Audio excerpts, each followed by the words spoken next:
That was quick.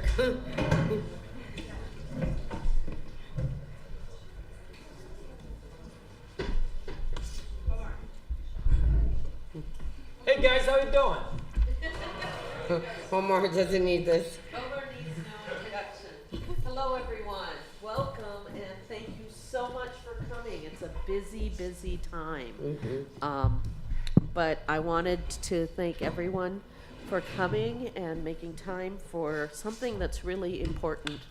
And we're so busy trying to be, good academics in all different ways that sometimes we are an ivory tower and forget how much we're connected to the rest of the world.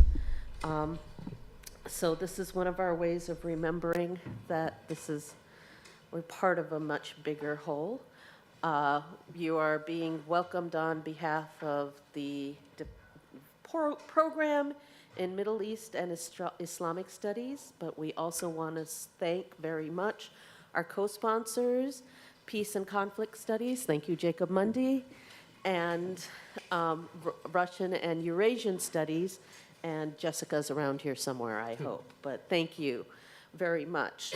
Another two people that need to be thanked are the woman that made all this possible because she brought the Caesar exhibit here last year. Giselle, will you stand up so everyone sees?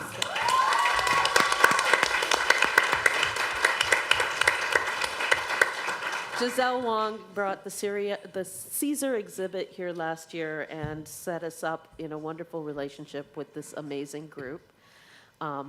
And I also wanted to thank Julie Bear, who is the ADC for MIST, but she's running around doing useful things because that's what she does. So when she shows up again, I will thank her. But I would like to introduce our panel, which consists of two of our distinguished guests from the Syrian Emergency Task Force. Omar al-Shokri, he's a Syrian public speaker. He's a detention survivor and a Georgetown University student. He fled Syria at the age of 20 after being arrested and imprisoned for participating in rallies and demonstrations against the Syrian regime. With the help of his mother, who has now become one of my personal heroes, Omar was smuggled out of prison and he became an outspoken advocate for the people of Syria. Omar speaks consistently to raise awareness of what's going on in Syria, has testified before the United Nations Security Council, has met with the White House, spoken at the Holocaust Museum, spoken with U.S. Congress members, and has a number of TEDx talks. He's a key witness in many prosecution efforts to hold the Assad regime accountable for war crimes. Thank you for coming, Omar.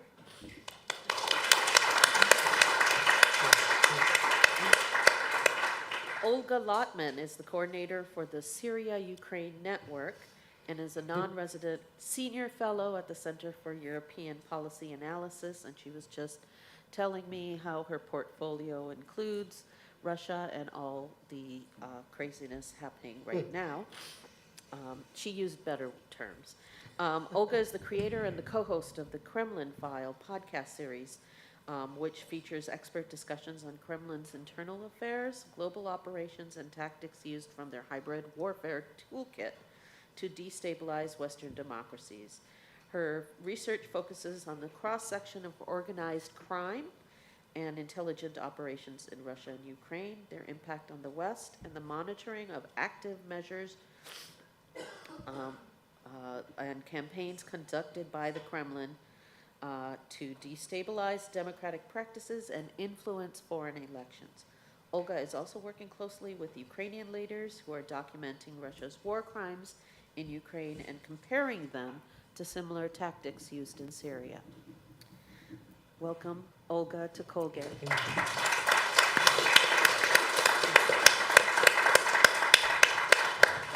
And our last panelist needs no introduction to Colgate.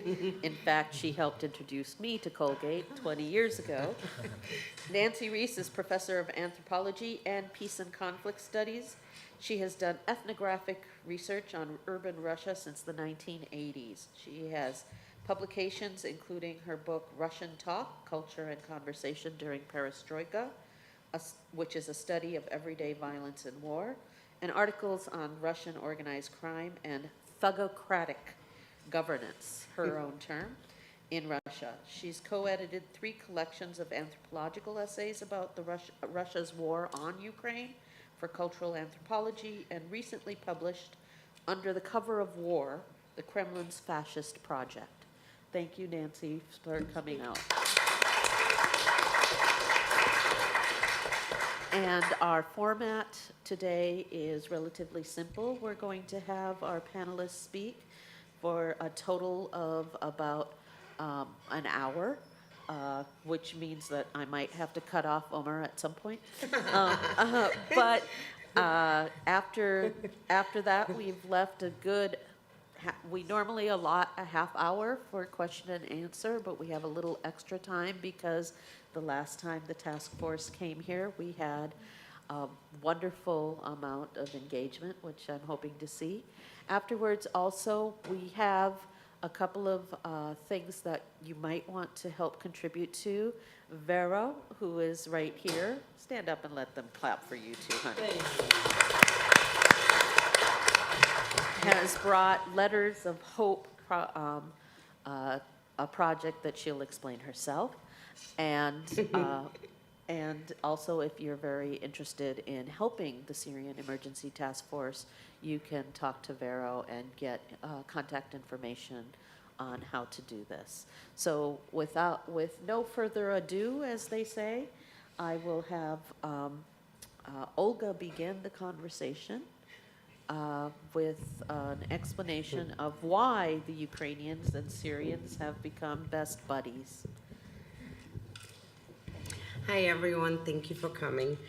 Okay, so we know that Russia officially entered Syria in 2015, and since 2015, they've been committing mass war crimes, gave Assad aerial superiority, which helped pretty much, assisted in the carpet bombing of cities and the destruction of so many lives. And they ran endless disinformation operations in order to make it muddle the truth and make Westerners, like regular people, confused of what was happening there.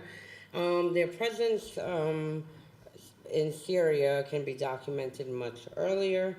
Officially, though, they did enter in 2015. The first general who entered in 2015, several months ago, was leading the campaign in Ukraine. So in February, when Russia's latest assault on Ukraine happened, because Russia invaded Ukraine in 2014, Syrians saw the images coming out of Ukraine, and they were like, oh my God, this is exactly what we've been going through because of Russia. So they wanted to figure out how to help, and this is how the Syria-Ukraine network was born. Syrians, have the experience and the expertise, the experience and the tools to document war crimes, best practices in the case of chemical attacks, and they wanted to share this with Ukrainians. So I came into the picture. Syria-Ukraine Network was born, and I basically started coordinating Syrian groups based on their expertise with Ukrainian groups in order for them, one, to share the best practices, two, help each other with documentation of war crimes, so in the future the generals and military officials who have been committing war crimes in both countries are held accountable because there'll be more evidence of them committing or ordering war crimes. And three, to keep Syria in the news, because we know, like I said, in 2014, Russia invaded Ukraine, the first invasion on European soil, well, minus Georgia, but they illegally annexed Crimea. And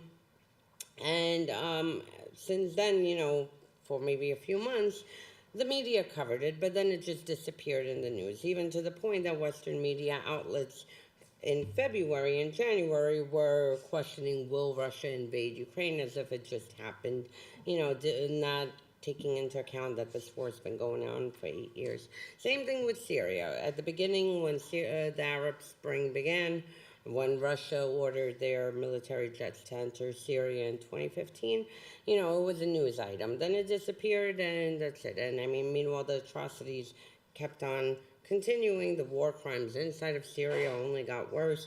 Russia was running concentration camps in Ukraine since 2014 on European soil after, the slogan, never again, it was happening.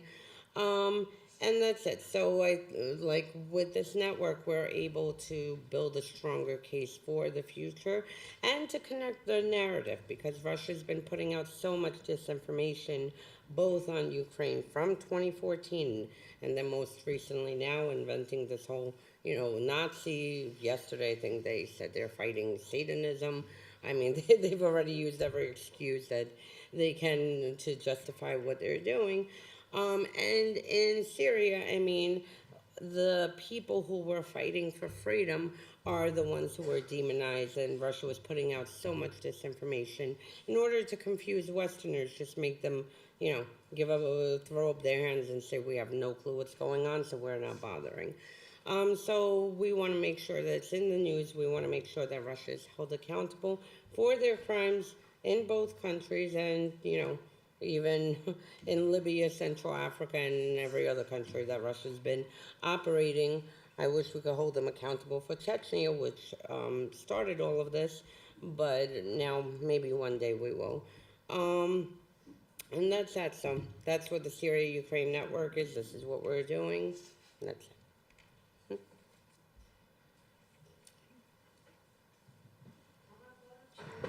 Yeah. If you could share with everyone, I can't sit on that thing because I'm only 5 feet tall and my feet are swinging when I sit on those chairs. If you could share with us why you are speaking for the Syrian civilians, and a little bit about the connections that you see, please. Let me start by a sentence, a statement that most of you have heard, and that is, injustice anywhere is a threat to justice everywhere. So the fact that there is a war in Syria contributes to the instability that exists in the United States. And the fact that we go in solidarity with the Syrian people must also go aligned with the fact that we go out to the streets saying Slava Ukraine and Zandagi Azadi like they're doing in Iran. It's very important that we do not divide these causes, because these are people going to the street asking for freedom, asking for justice, asking for their dignity. So when we come here and we have the event titled Ukraine, Syria, that's our focus. But in general, this is a conversation about freedom. This is a conversation about accountability. And everyone in this room and in every other room is part of this conversation, is responsible to take responsibility to contribute to freedom for all these countries, for everyone who's going out to the street asking for freedom and democracy. So I'm here today with my team and Olga from our team at the Syrian Emergency Task Force to get close to you, to have a conversation with you about what you know and what you don't know. What do you need to know in order for you to contribute, in order for you to be part of a movement that's asking for freedom and democracy, in order to have you use your passion to contribute to help people who need your help today. And there's nothing that makes you feel better than helping other people. And we can show you exactly how you can help. There's nothing that you enjoy doing that we cannot use to help the people of Syria, of Ukraine, of Iran, right? So that's the reason we want to tell you about how, at the Syrian Emergency Task Force, you have a very diverse group. We have people from Italy, we have people from America, we have people from Syria, from Palestine, from Iraq, from Lebanon, from Sweden, Norway, France. These people are from so many different backgrounds, and they all came together because they believe they can do something to help people abroad in places in conflict zones like Syria, because they believe in humanity. And believing in humanity is not just a statement you do. It's just empty words if you do nothing. So if I ask anyone, And that question I asked before to other people in the political arena. Say, if you had the chance to save an innocent life without risking your own, would you do it? Raise your hand if you would save an innocent life if you can do it without risking your own life. Keep your hands up. Let me see who is not interested in saving lives. You see, it's so easy to say, but you have to understand that we raise our hands, but we're not taking any actions with our hands. Just raising them, and that's not enough. And that's why we are here today, to talk about what is the next step. Because sometimes it's cloudy, it's difficult or confusing or complex. That's how you feel about taking actions. So we're here to tell you that it's not complicated, and that you can take actions. You can take actions to help Ukraine, and many Americans have done that. Many people around the world stood in solidarity, but also more than stood, they took actions. They took a step forward. They provided aid. They provided shelter. They provided refuge to people from Ukraine. They provided food, medication, whatever they could to support the people of Ukraine. And the people in Iran today are not receiving most of that, and they need our support. So we need to be here together, brainstorm together to find ways to support them. Same thing with people on the ground in Syria. They need your support. And you are so smart to the level where if you just sit for 5 minutes and think about something you can contribute with, you will find 10.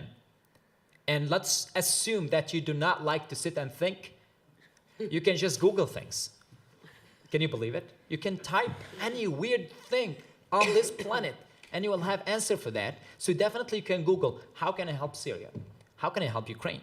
And then you will have a lot of, materials that you can go read through. And then you can connect to so many organizations and build a personal relationship with them to the level where you trust them, trust their work, and then you can contribute regularly. And contributing regularly doesn't mean that you have to leave your school and do nothing but working on Syria. No. I have so much fun in my life. I work for some time, I study for time, I go for party most of the time.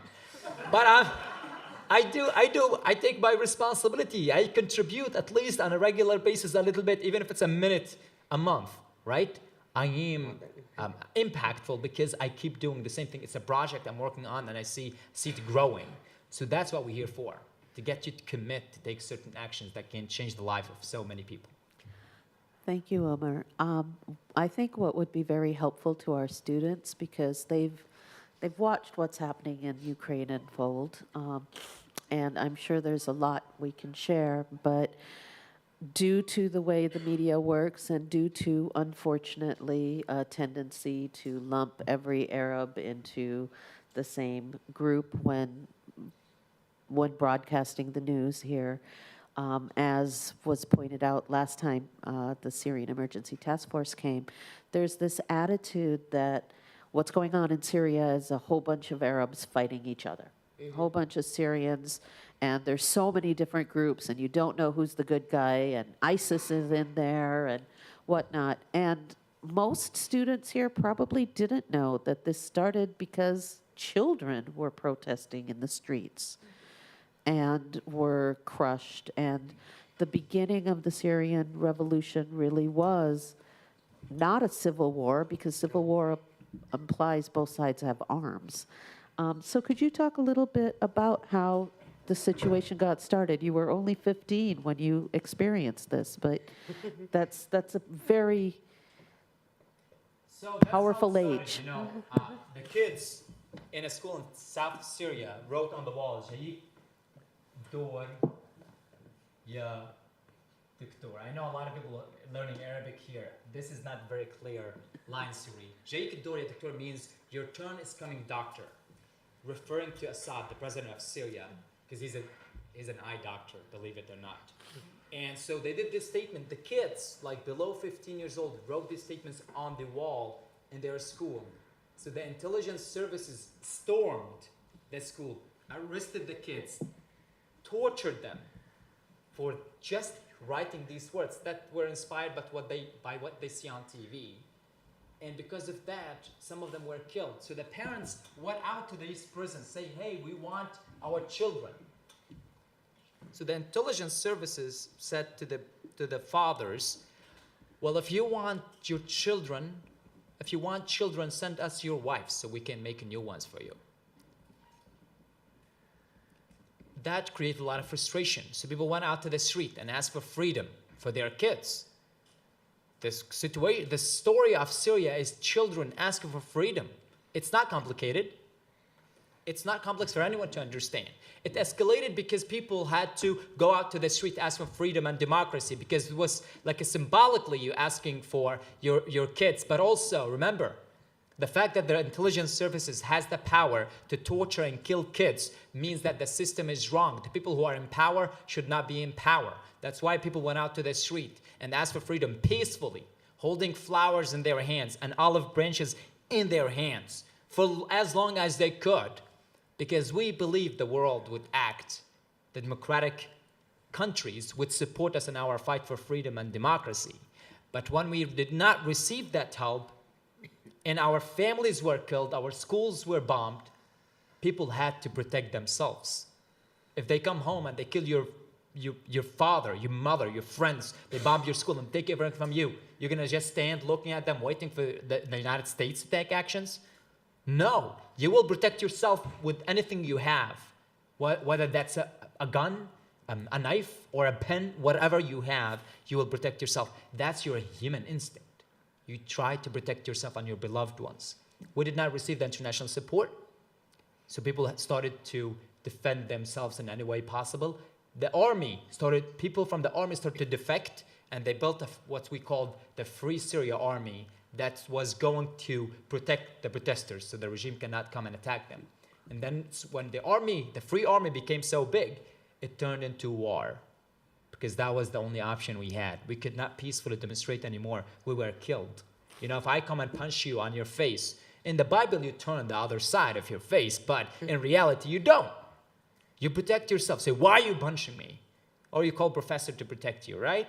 So it's normal that we do that. It's not wrong that we carried a weapon to protect ourselves, like in Ukraine. It was important, essential that the Ukrainian people carry any weapon they have to fight the Russians. Same thing in Syria. So not everybody who carried a weapon, well, that's a misunderstanding. Not everybody who carried a weapon in Syria is a terrorist. No. Most of them are people who were trying to protect themselves. So to sum that up, kids wrote words on the walls. They did not even understand what they mean, but they were inspired by what they saw on the TV. Parents tried to get their kids who were arrested. The regime responded with violence, arrested, killed people. 28 days after the words written on the walls, I was arrested for the first time by the intelligence services. I had no idea, about what's going on. I had no idea about politics in general. Suddenly, I'm a political prisoner. What the heck is political prisoner? I had no idea. Suddenly, I'm in an interrogation room and asked about politics and how many officers have I killed. No officers were killed. And suddenly, I have to answer and give numbers. Anything but zero. I was forced to give false confession. And then when I was released for the first time after that, that's when I realized we need to change everything we have in this country. We need to go out to the street, even if we lose so many lives. So there's a question that's always asked in the Q&A, but let me take it now, is 10 years of war, you lost 500,000 people and 12 million people are in refuge, and you have over 2 million people have been tortured in Syria. Do we regret going out to the street asking for freedom and dignity? No. Definitely not. Even if we lose everything we have. No, because that's our right to have freedom and democracy. We should not be quiet because there is a danger. We should not be quiet because let's assume that the United States turns into an authoritarian regime today. And the risk if you go against this authoritarian regime is you're gonna lose lives. You sit and you do nothing? No, because you experience freedom. You want freedom. That's what we felt when we went to the first protest in Syria. Freedom. And when we felt for the first time how it is, what it is, we could never go back in time. We would never go back in time. We would never regret going out to the street for freedom and democracy. Thank you, Omar. Nancy, feel free to jump in whenever you feel it's appropriate. But I'm going to ask Olga to, at this point, explain a little bit about the exact ways that Russia got involved in Syria and how that is so deeply connected to what's happening now in Ukraine. Okay, so when as Arab Spring began, Russian citizens, peeked over into the Middle East, and they were like, "Oh, look, they're fighting for freedom. We want to." One of Putin's biggest triggers is protest because it goes back to his intelligence service days in East Dresden. He was serving as an officer when everything came crumbling down around him, and basically, first protesters stormed the Stasi office, which was the the East German intelligence services, and then they were about to storm KGB, and that has been his biggest trigger. Then he came back to the Soviet Union right in front of his eyes shortly after it collapses. Again, you have protesters in the streets, and that's it. So then comes Arab Spring. He sees the protest unfolding there. At the same time, Russians come out. The Kremlin was able to quell the Russian protest, but now this triggered them, and they were extremely worried because of what would happen. And the last thing any dictator wants to do is lose power. And then at the same time, they had a puppet regime inside of Ukraine that the Yanukovych regime betrayed Ukrainians because he was basically propped up by Russia in breaking his agreement to join Europe and to have discussions to integrate more with Europe, and decided to go back towards Russia. So Euromaidan happened, and Ukrainians came out in the harshest of temperatures, close to 1 million on some days, over several months in order to unseat this government. Finally, Yanukovych's regime fell. He fled to Russia. He's living under security services. Pretty much all his regime is in Russia. And that's what really, at this point, now really worried the Kremlin. And immediately they start invading Ukraine, like the following month, illegally annexed Crimea. But at the same time, they were propping up the Assad regime because historically, Russia and Iran are extremely close allies. Iran's interest is to have Assad, and Russia's interest, because they have control over Assad and they can control, basically his foreign policy and what he does, their interest is to keep Assad. So around definitely 2013, towards the end of 2012, there are reports definitely in 2013, Russia starts sending before they officially entered in 2015, they started sending help to Assad to help quell the protest. And at the same time, they're, invading Ukraine. They're helping officially enter in 2015. And again, once Russia provided air superiority to Assad, that was the end, because now it was extremely hard for regular civilians to fight planes that are dropping bombs on them. And, this is how it continued on. Both wars continued by Assad, by Putin. And the biggest problem is that Russia's strength is disinformation. So since 2014, since 2011-12 with Syria, 2014 with Ukraine, they have been putting out so much disinformation to confuse the West of what's happening. So in Syria, it was an imaginary civil war. In Ukraine, it's, these imaginary separatists and a population who wants to join Russia. And they have worked extremely hard on creating these false narratives, again, in order for people not to pay attention, to get too confused of what's happening, and to give up and just not pay attention. And with Syria, Russia's military, they have the same exact strategies and tactics.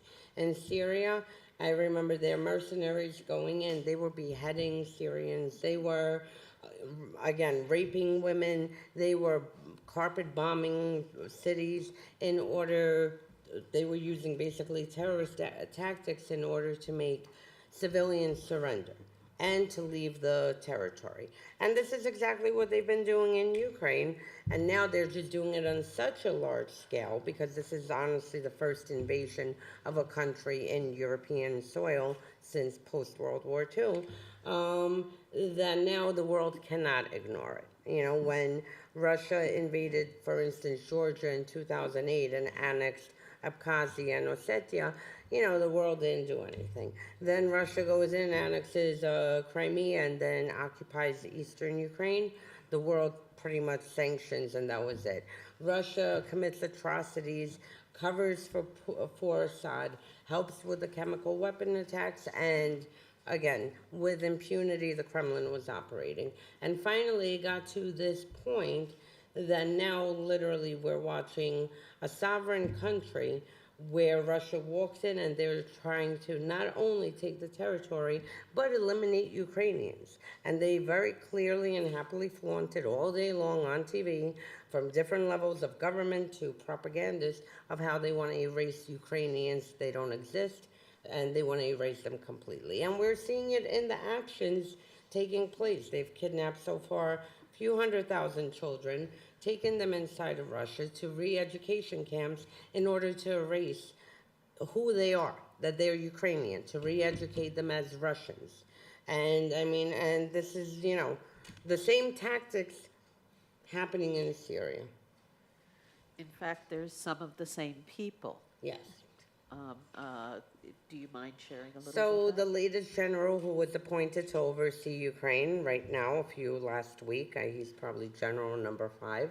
He was key. First of all, he is brutal. His past includes, after the Soviet Union collapsed, running over Russian protesters and killing them. He was jailed at the time, then he got out of jail, then he was jailed from arms trafficking. Then he enters Syria, probably somewhere 2017, to oversee the Syria operation. He was the one who, as Syrians were making gains and had about 70% of territory, he was the one who helped Assad reverse everything.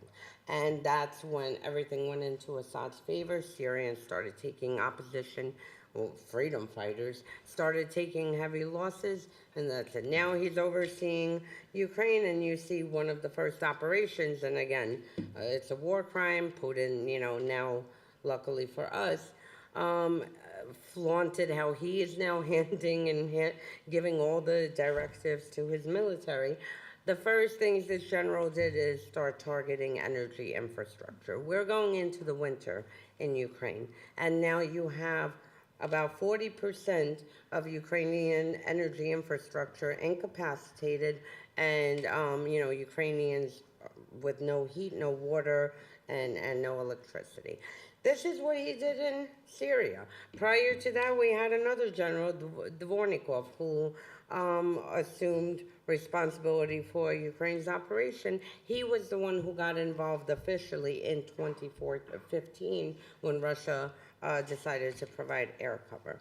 So you have the same people, and that's why it's so important for Syrians and Ukrainians to work together, because even my colleague told me, so right before Russia's latest assault on Ukraine, a Syrian friend of hers reached out and said, whatever you do not put the word children anywhere where there are children, because Russia will target it. This is what they do. They go straight for hospitals, bomb shelters, humanitarian corridors, and this is exactly what happened. In Mariupol, the whole world saw Ukrainians in the bomb shelter. Outside, they wrote children, visible from satellite images. And Russia specifically targeted and killed hundreds of people hiding, you know, inside the bomb shelters. So collecting this evidence of these officials that have for years been operating with impunity inside of Syria, have been doing the same inside of Ukraine, putting it together, especially for the higher level generals, is so important, because eventually when they will be prosecuted, and they will, it will be much easier to prosecute them, showing that they are committing the same crimes, the same tactics, and that their strategy is civilians. I mean, every other normal military in the world, their strategy is military. Here, if Russia gets a tip, there are 1,000 children hiding out in a hospital, that will be their first target. And that's, what differentiates, and that's exactly what differentiates, war crime from just a regular war. And there's also one of the things that was pointed out recently in the Washington Post was the strategy of the double tap attack. If one of you wouldn't mind explaining that to our, they're called double tap. Double tap. Yeah. Thank you. Yeah. Go ahead. I have that in my notes to Okay. mention Okay. in a kind Okay, of longer sure. comment. Okay, I sure. think it's a good moment to do this. Okay. The last 120, the last 500 years has been a continuous line of military atrocity, experimentation, Holocaust, etc. But I'm not going to do 500 years. The last 120 years, colonial wars in Africa, genocides in Africa, and continuities between colonial genocides in many, many places and genocidal violence carried out in Europe during the Holocaust, for instance. Those continuities are incredibly important to study, and if you've taken classes with me, I've inflicted this on you. When Olga talks about the personnel, the continuity in personnel, the same generals, maybe they didn't have quite as many stars when they were ordering and organizing the tactical strikes and strategic bombing and cluster bombing and carpet bombing in Syria, or 2 decades earlier in the city of Grozny in Chechnya, which was completely obliterated in 1999-2000 at the very beginning of Putin's power in the Kremlin. These are often the same personnel starting earlier in their careers and moving forward with learning how to carry out these massive bombing campaigns and learning how to carry them out and somehow get away with it and face no accountability in their own countries or in the rest of the world. And we see this for the last 100 years, looking at the genocide in Southwest Africa, now Namibia, and the continuity of military personnel that carry over from Southwest Africa to the Third Reich, okay? So thinking about those continuities in a kind of longer stretch is really important to understanding how militaries that weaponize atrocity, that weaponize attacks on civilians, do this in a scientific way, do this in a thoughtful way, do this as part of tactic and strategy. And uncovering that and thinking about that, studying that, understanding it, knowing the names of the generals, right? Following the exact personnel, what they're doing, where they're being moved, when they're being taken out of the military theater, and why. That sounds kind of nerdy and too much detail. It's really, really important, and I'm so glad that you're talking about Dvornikov, and I forgot the name of the new one, Sadovnikov? Yes. The one who's called General Armageddon. Yeah. His nickname is General Armageddon. So I want to go back to 1937 for 1 second, and what happened in 1937? A really important military experiment. Anybody? I know you know this, you're just forgetting it. The bombing, the German Nazi Luftwaffe aerial bombing of the city of Guernica in Basque Country in Spain as part of the German aid to Franco in the Spanish Civil War. Okay, the bombing of Guernica. You know Picasso's famous painting Guernica that used to hang in the UN, or I guess it's a tapestry of Guernica that hangs in the UN, but it's now back in Spain after the death of Franco. So this is where the double tap comes in. The German Luftwaffe, the Nazi Air Force, working with Franco to bomb Basque separatists, also kind of engaging in the same kinds of, campaigns for freedom that you're talking about, Omar, in Syria. So 1937, they bomb Guernica and they do a triple tap, okay? So they first do explosive bombing, which opens up all of the buildings. Then they do fire bombing, which causes fire in all of the buildings. And then the third round, as the civilians are running out of those bombed, burning buildings, the third round is much lower flying jets coming in with machine guns to machine gun the fleeing civilians and the rescue workers who are coming in to try to put out the fires, right? So that's a triple tap.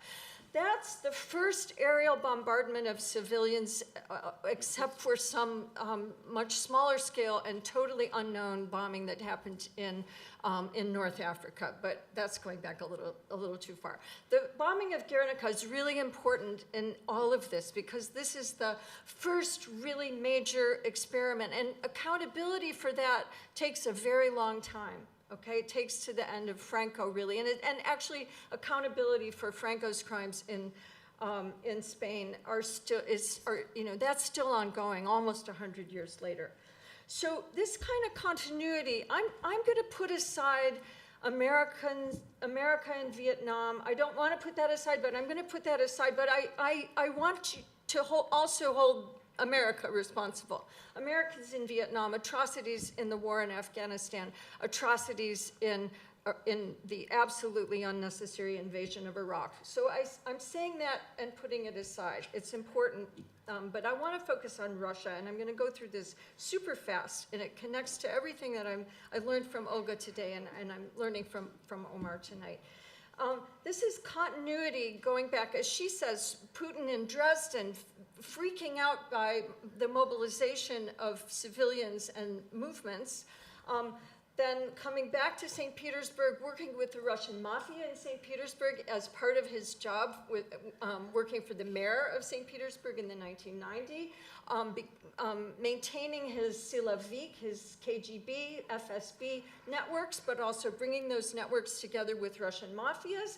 Those mafias started in the 90s, well, they started in the 70s, but 70s, 80s, 90s, really going global. And then as Putin rises to the top and is about to become the leader of Russia and take over for Yeltsin on the stroke of midnight in 2000, the bombing, the second Chechen war begins. The first Chechen war was a couple years before that. The second Chechen war begins, and it becomes, under Putin, a very serious aerial war, where if you look at pictures of Grozny from 2000, you will see Grozny in 2000 after aerial bombardment using all of these, double and triple tactics, aerial tactics. Grozny in 2000 is completely flat. It looks like Mariupol in 2022. It looks like Aleppo. many Syrian. It looks like Aleppo. It looks like Aleppo in 2017, 2018. It's the same tactic. It's the same ruins. It's the utter ruination of cities. Which, you can go back to Hiroshima and Nagasaki and the bombing of Dresden and many other bombing campaigns, strategic bombing in World War II, part of this continuity, right? This is continuity of tactics, but also of atrocity against civilians. It's military experimentalism until you get it kind of perfect, and you can do it, and getting it perfect in that experimental frame means destroying a city. And how many days did it take them to destroy Mariupol? Not that many days. It's destroying a city. It's hard to destroy a city, folks, unless you use a nuclear bomb. It takes a lot of firepower. It takes a lot of coordination, a lot of different sorties, a lot of different kinds of weapons, from thermobaric and mothers of all bombs to really small carpet bombs that actually can cause different kinds of damage, right? So it's perfection of your military strategy, but it's also perfection of anti-accountability. It's perfection of disinformation. So we're bombing ISIS, says Russia, in Syria. Yeah, right. they're working with ISIS in many instances, right?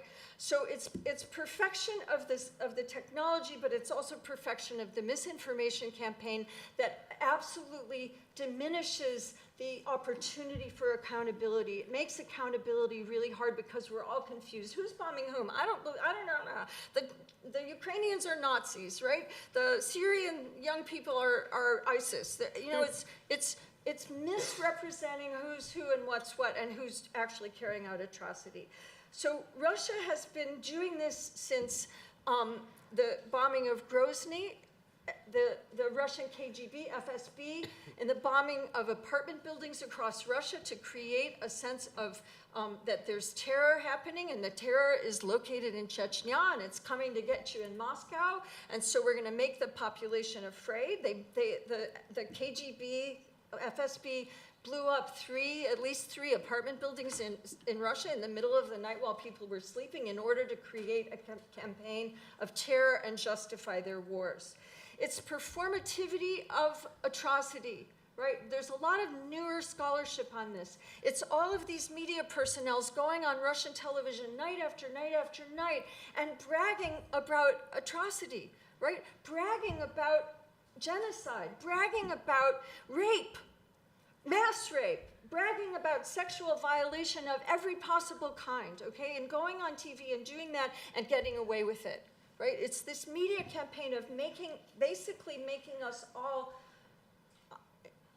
making our heads blow up. Like what the, right, I use the F word every day, like 1,000 times when I watch these media clips, right? It's women in the media, Russian women like Marina Zakharova going on Russian television or appearing in front of conferences and seductively bragging about Russia's ability to carry out sexual violation and atrocity and destroy cities like Mariupol, right? But there's continuity here. This continuity is not. It's not just Russia, it's not just recent, it's long, but Russia is, in the last 22 years under Putin, really perfecting this.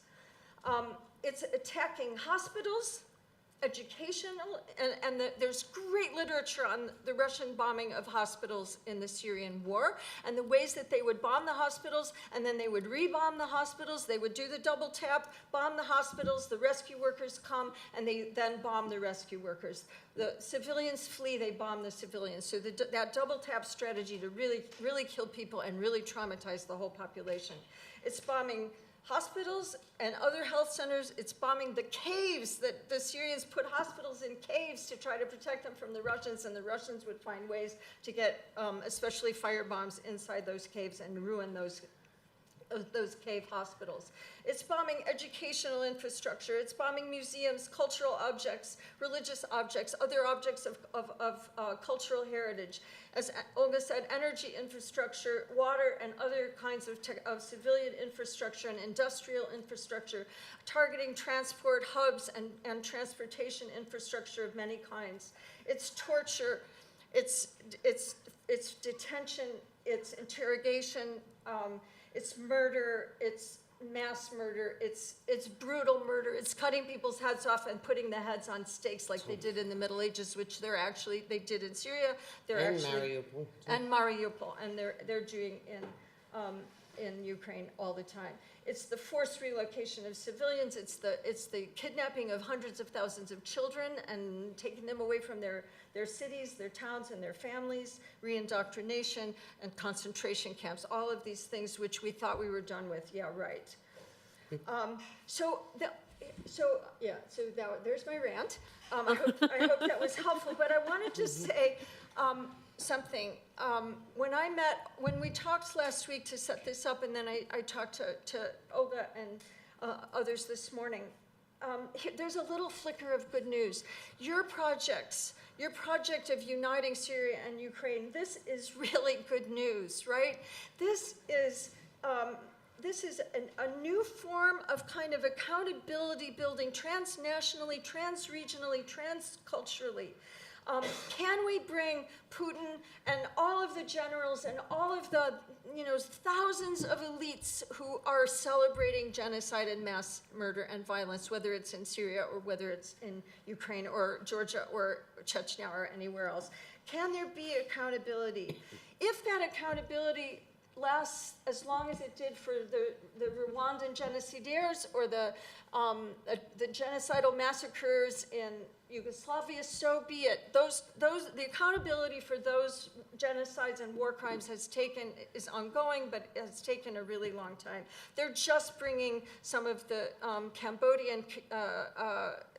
Cambodian genocidaires to justice even now, some of them after they've died. So that happened in the Cambodian genocide happened in the early 1970s. So accountability is slow, but it's absolutely crucial. And with accountability, the kind of project that you're doing is an opportunity for really profound citizen education worldwide. Keep doing it. And what Omar said, if you have $10, put that towards these accountability projects, put that towards supporting refugees and supporting people who are suffering from this. I also see, and I'm an academic nerdy type, and I'll end with this, I also see an intellectual and a theoretical evolution, a kind of evolution of how we think about war and accountability and the history of war in the 21st century. And I don't quite know what that looks like, but this feels to me like the beginning of it. So thank you so much for what you're doing. Thank you. She is so good. She's so good. She was good. Let me just touch base on the question of accountability. Accountability takes so many years, as you mentioned. Like, the prosecutor, the people who commit that responsible for Rwanda genocide, so long time after it happened, and now the Syrian war has been going on for 10 years, and the regime didn't fall yet. We, however, managed to prosecute certain people who were responsible for crimes against humanity and war crimes in Syria, but we prosecute them outside of Syria because we don't have justice in Syria. We did that in Germany using what is called universal jurisdiction.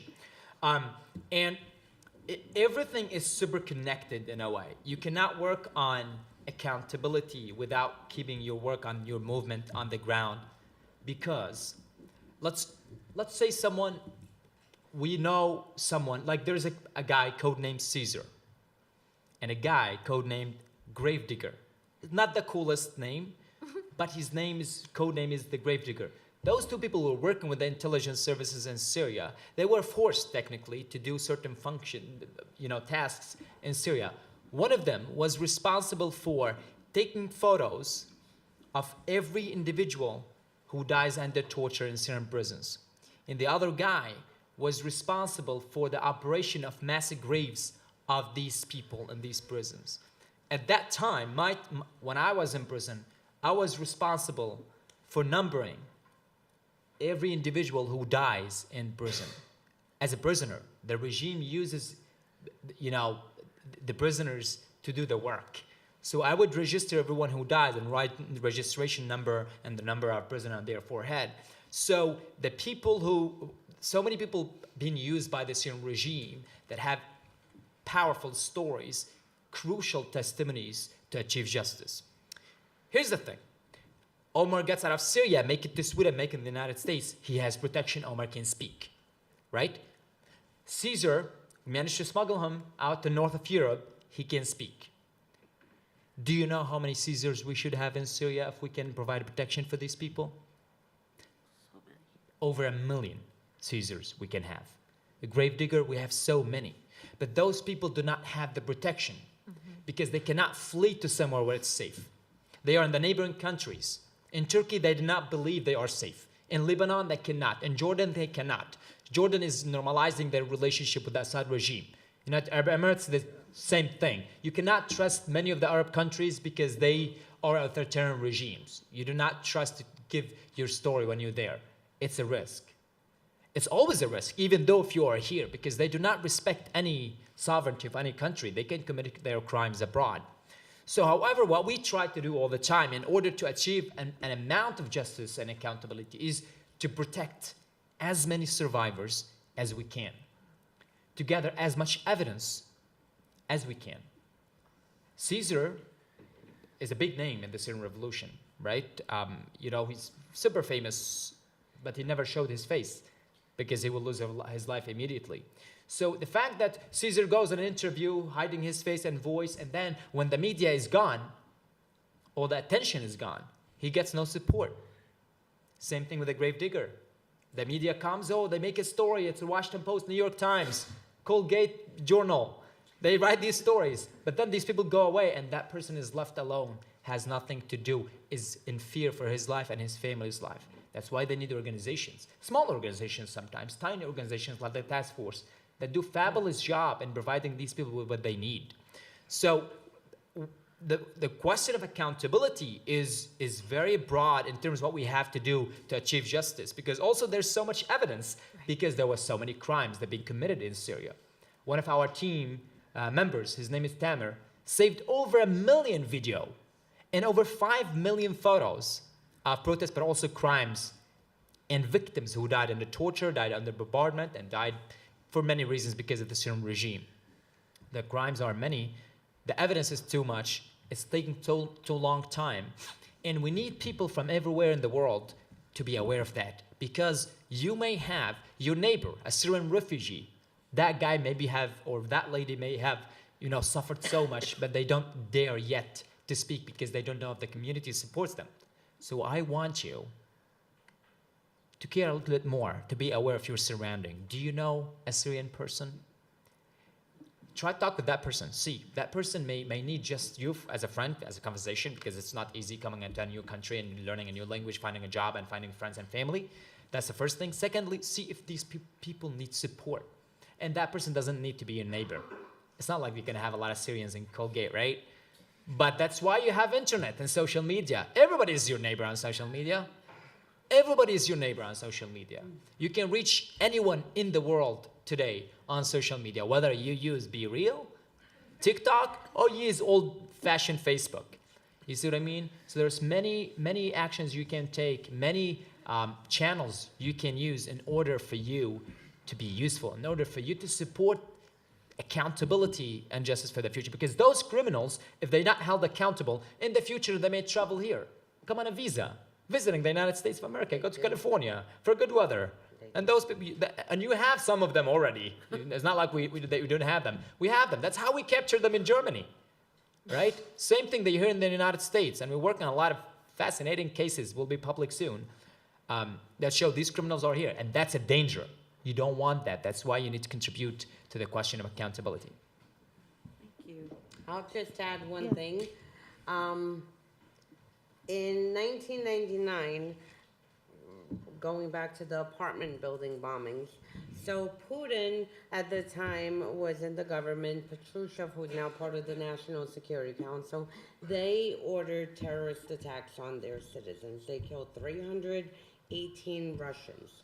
The Western intelligence agencies knew who they were getting, who they were supporting. Putin became president and started peddling, that he's moving the country towards democracy.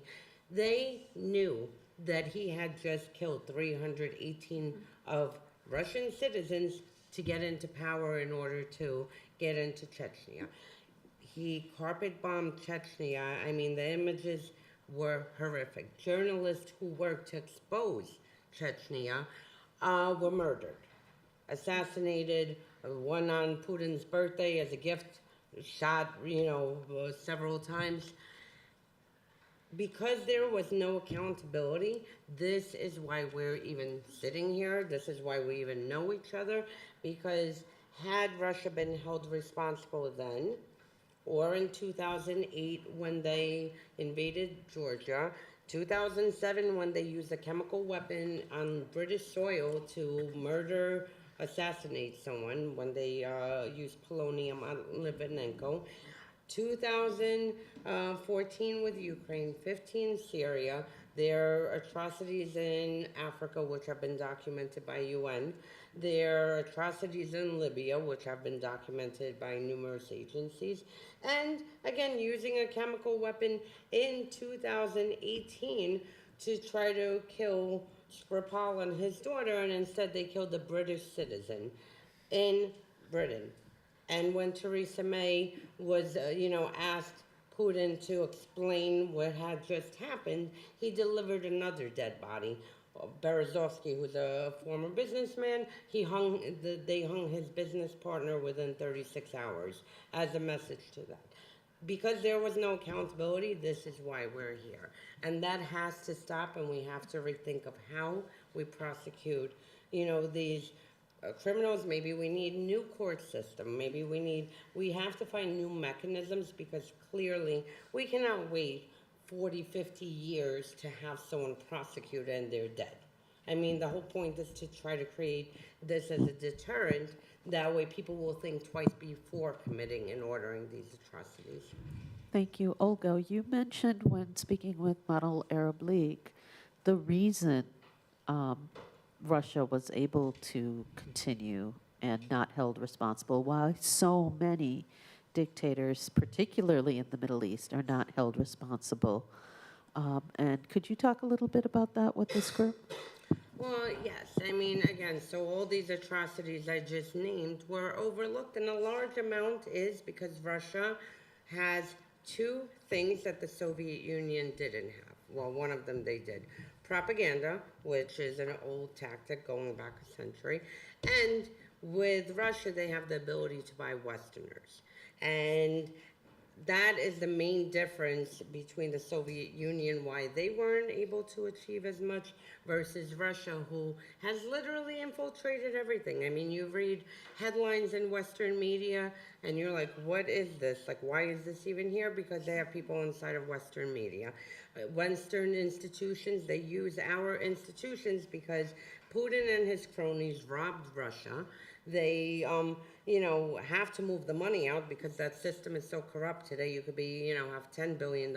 Tomorrow you'll be in jail because you had a disagreement with someone and your assets are stripped. So they know it's not safe to hold money inside of Russia. So they move it through our Western institutions, Deutsche Bank and all the laundromats that investigative journalists have uncovered. And then you have politicians. And there's one of the, biggest issues, which again, they find loopholes in our democracy and they exploit them, is you have people like Putin, Assad, who are sitting in power forever. Putin, 20 years. How many presidents has U.S. had in 20 years? And they count on, different presidents, different foreign policy approaches, and they know that they're able to infiltrate, move money through into political parties, influence. I mean, in Europe, I'm working on another project of them opening NGOs in order to influence politicians and capture them in several European countries. And this is why, and this is where I have advocated very strongly for a long time that Russia needs to be labeled a state sponsor of terrorism, because once that happens, that will cut out 90% of their enablers. And once they lose their enablers, they can't even minus the evil of targeting civilians. I mean, they were invading Ukraine. The soldiers were stealing gasoline out of the tanks. This is how inept their military is. But they're just evil in the form of that, where they target civilians. But at the same time, if you remove the Western enablers across all sectors, from government to media to institutions, Russia wouldn't be able to even flick a coin out the window. Thank you. I'm going to spend the last 5 minutes we have before taking questions asking Omer to talk a little bit about how basically those who are supporting Assad in various ways are getting off the hook as well, which is also connected to money. And you can name names if you like. We like names. I like naming and shaming. I Yeah, enjoy name it and the most. shame. And put a picture of it. We should have had that. Let me start by saying something different. Let me say this. As an American, you should be proud for many things. It's a young nation that had the greatest economy and military. At the same time, you should be ashamed for many reasons as well, because you have a democracy and your government has so far failed to hold the fragile Syrian regime and the Iranian regime and the Russian regime accountable for their crimes, not against Syrians, not against Iranians, not against Ukrainians. The American government has failed holding the Syrian regime accountable for their crimes against American citizens. Austin Tice forcibly disappeared in Syria. We don't know if he's dead or alive. Definitely in torture chambers. Sam Goodwin was arrested in Syria. You have American who were killed. You have Layla Shwaykhani, who was arrested, American citizen, arrested in Syria, killed with evidence that killed by the Assad regime forces in Syria. The United States did nothing. Mary Coven died in Syria. The United States did nothing. I have many names, believe me. That's shame. Do you know why the government's not doing anything? Because each individual is not taking their responsibility seriously. Because they don't believe that their voice matter, but your voice matter. You need to call your congressman, your senator, and say, hey man, what are you doing in office? I'm giving you my voice so you do the things that I believe in. That's why they exist there. If you don't give your voice, they wouldn't be there. So use your voice like a person who is responsible for their life. Don't make your life useless. Now we go back to your question. The Syrian regime, as I mentioned, is fragile. It does not have a political power. It does not have a financial power. It does not have a military power at all. The reason the regime exists in Syria still is because Russia covered the sky of Syria, bombing the opposition And money. and providing money. And Iran is providing troops on the ground, killing civilians on the ground. In addition, United Arab Emirates funds the Syrian regime and normalizes the Assad regime, and they welcome the Assad regime to Dubai. While there is evidence that the regime committed crimes against humanity and war crimes. Jordan, it's not the Jordanian people, it's the Jordanian government that's trying to normalize Assad as much as they can. Allow Assad to fund its war machine. Same thing with Lebanon. The Assad regime is using Lebanon to normalize its relation with many countries, but also to smuggle money and weapon and energy, whatever. Same thing with China. Not just that, you have North Korea supporting the Assad regime. You have Venezuela. You have, many other countries supporting this regime. The Assad regime cannot survive on its own. That's why now it's the perfect time to do something for Syria, because Russia is super overwhelmed in Ukraine. And Iran is super overwhelmed by the women walking on the street, so bravely, fearlessly asking for freedom and life and dignity. So these two regimes that are the main supporters of the Assad regime are so fragile because of what they are busy with. That's why we can take actions in Syria today to bring justice and accountability and freedom. And when you combat Russia in the Syrian regime and Iran in Syria, you're hurting them everywhere.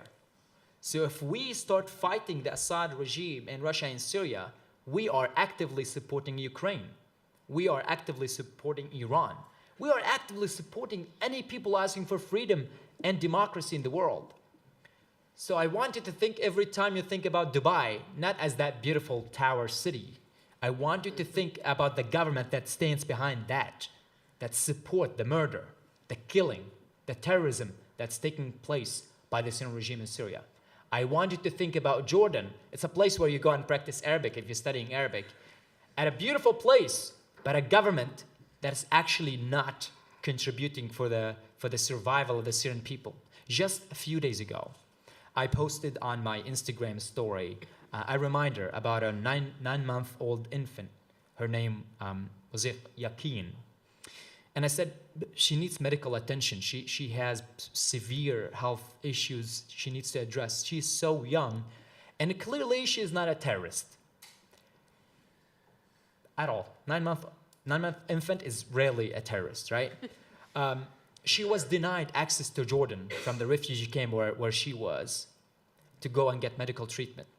Just a few hours after I posted that, I received the news that she died. An infant died because the Jordanian government categorized the people of that refugee camp as terrorists. So the kids die because they can't have that usually those kids or refugees are dying not because they need a complicated operation. No, no, no, no. They dying for the silliest reasons ever.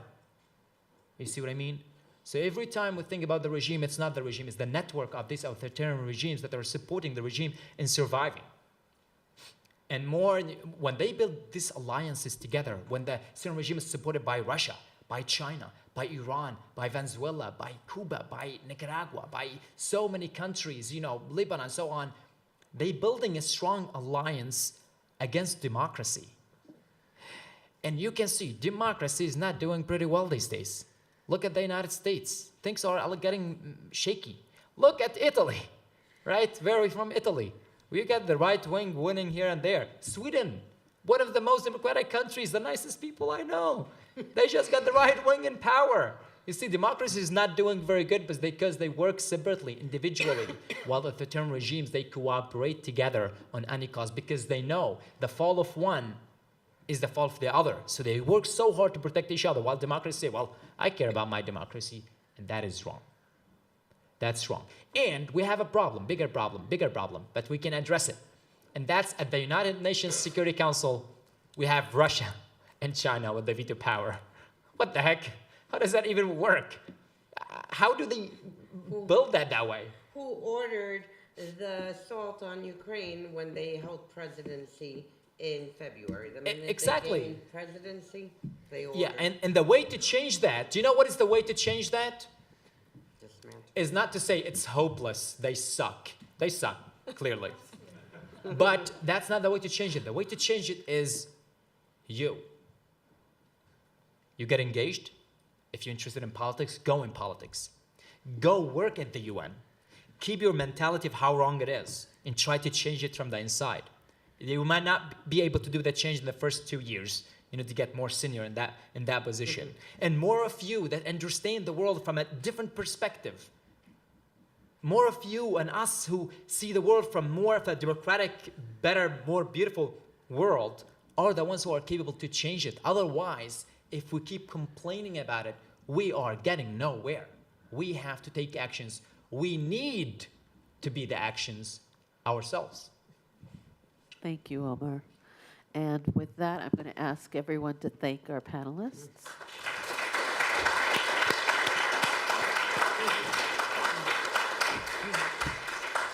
Before we go to question and answer, and Giselle, you're in charge of getting to students, I do want to repeat my thank you to Julie Vare, who's standing in the back there and did so much to make this possible. Take a seat. Grace, take a seat. And if, Vero, before we start question and answer, because it can go quite a while, if you could explain what the letters are for, and then we can have students choose to stay or not stay. But if you don't mind explaining the story. Thank you. Hi, everybody. As Noor mentioned, one of our programs at the Syrian Emergency Task Force is called Letters of Hope. And that means we try to show the people on the ground in Syria that people on the other side of the world are thinking about them and they care about them. So we have kids in kindergarten, we have grandparents, we have students, we have parents write these letters or draw stuff or put stickers on a piece of paper with messages of encouragement and support that we then bring to Turkey and then into Syria. They reach a kindergarten for orphans that we support in Syria, a women's center and high school that we support also in Syria, as well as a rehab center that we support in Turkey. If you have more questions about these programs, you can ask these guys. If you want to hang out at the end, we have paper, pens, markers, and if you don't want to do it tonight, but you want to do it in the future, it's fine. You can give them to Giselle or mail them to us. We're always happy to take more, and the people who get the letters really, really love them.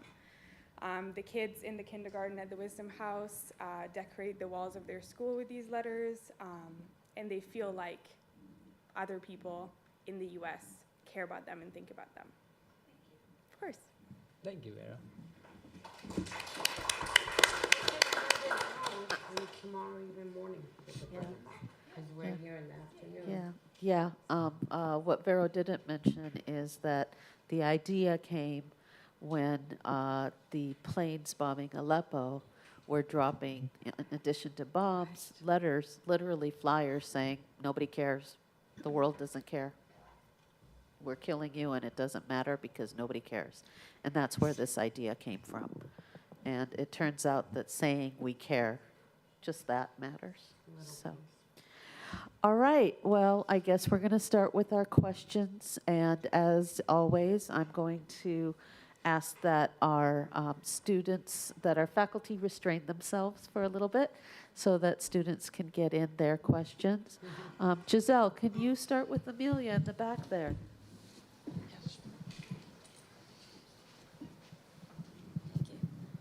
For the Russians targeting the children, was that solely because of the protests that they wrote on the wall, or were there other reasons for that? So Russia started targeting civilians when the opposition started to defend itself in Syria. In the beginning, the Syrian regime responded to the people with violence without an active participants of the Russian forces and aircraft. That's what they did, because the regime believed that they could kill the revolution by, arresting some people and spreading some fear. That didn't work out, and the people started to storm all the streets, and then they had to defend themselves. Then the Free Army was created of the defectors who left the regime army, and that's when the regime realized that on their own the regime cannot defeat the revolution.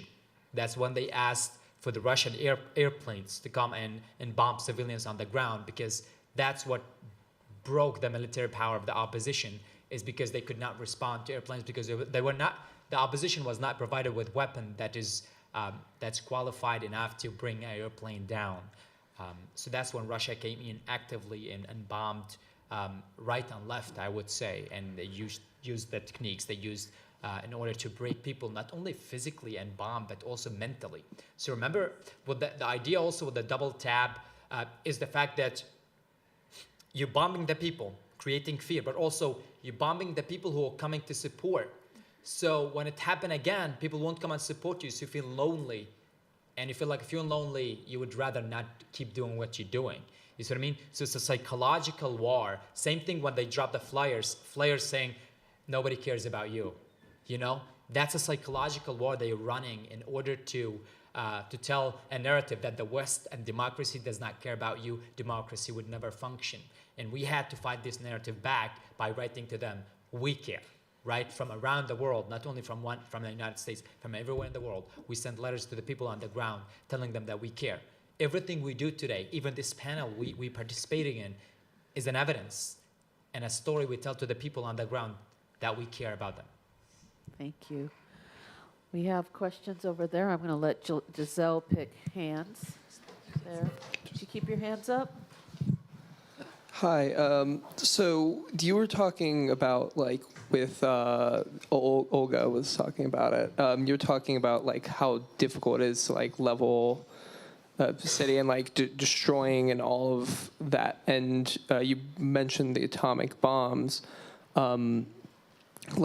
Given how many treaties and such that Russia has broken, the Geneva Conventions, all of that, if they were to use a nuclear bomb in Ukraine, which I know it's been a topic that's been coming up more recently as Russia loses ground, what would change? How would that change anything? Would we be able to hold them more accountable? Would we be able to, how would we be able to respond differently? How would that be any different than what they're doing already?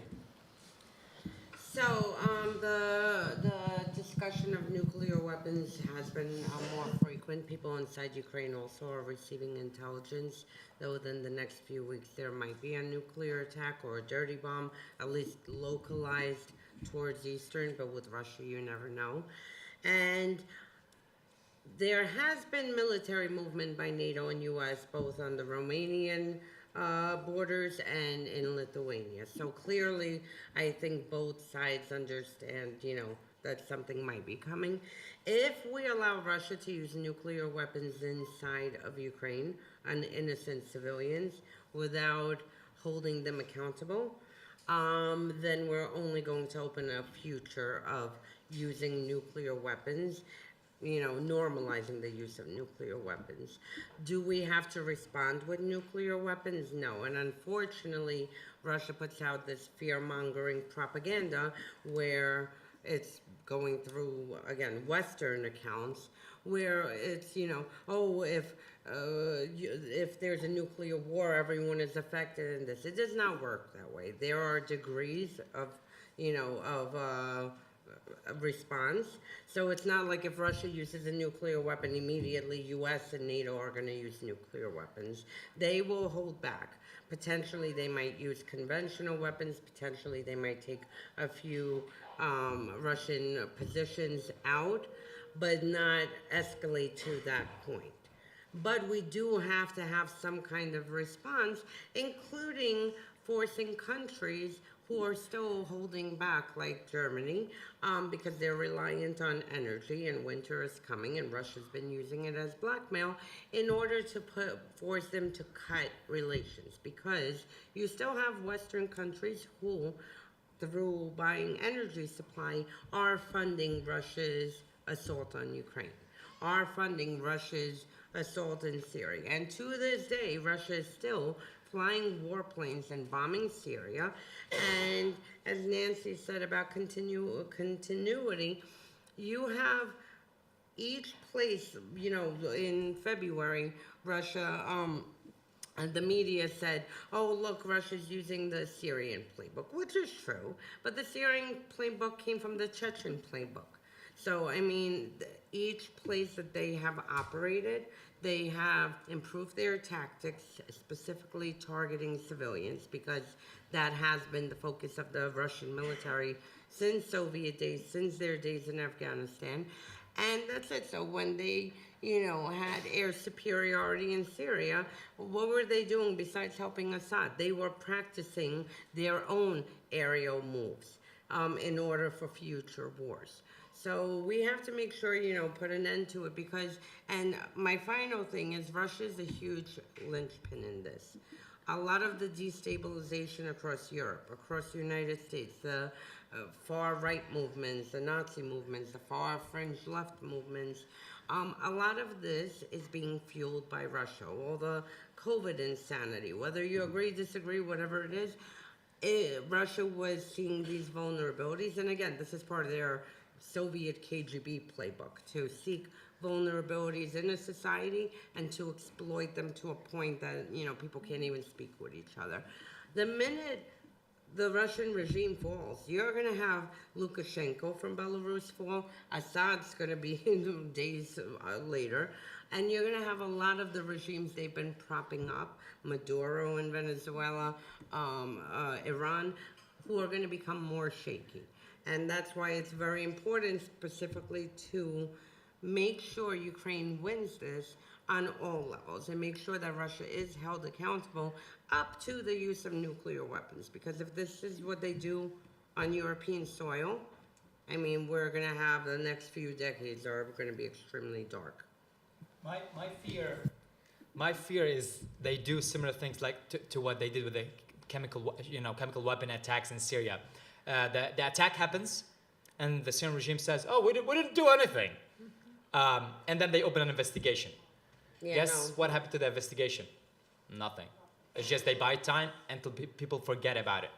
And that's what I fear. But hopefully, it's not the case in general, especially with nuclear weapon. Shoigu, Russia's defense minister, made a fool out of himself this weekend by calling the British defense minister, the French, US, to say that Ukraine is preparing a dirty bomb, to set off a dirty bomb. Every European country, US, Canada, the whole world, short of Putin's allies, understands what's happening, and they know there's going to be no need to investigate, because Ukrainians did not wait on their sovereign territory for an invading army to come in to nuke their own people, So, at this point, I don't think it's going to be in that case, just because of the situation and because Russia has been threatening it. Putin has threatened nuclear. Medvedev, who's the former prime minister and former president when they swapped. Like pretty much State Duma, their propaganda has nightly has been calling for nuclear strikes on Ukraine.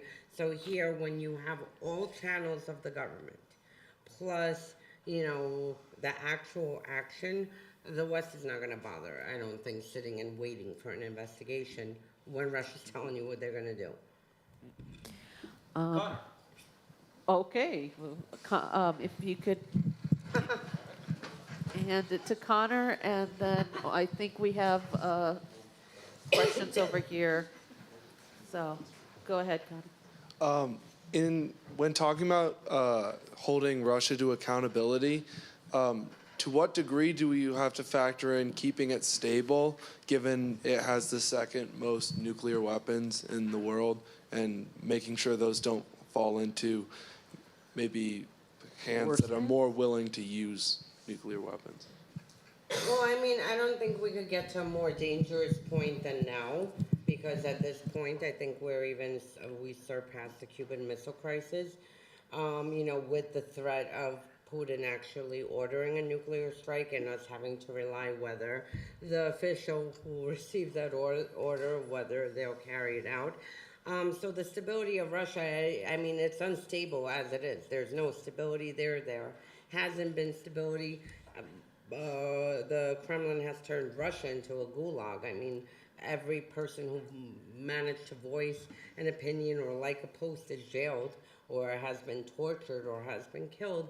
So I think we can't think in that frame. And again, this is another point that Russia loves to put out.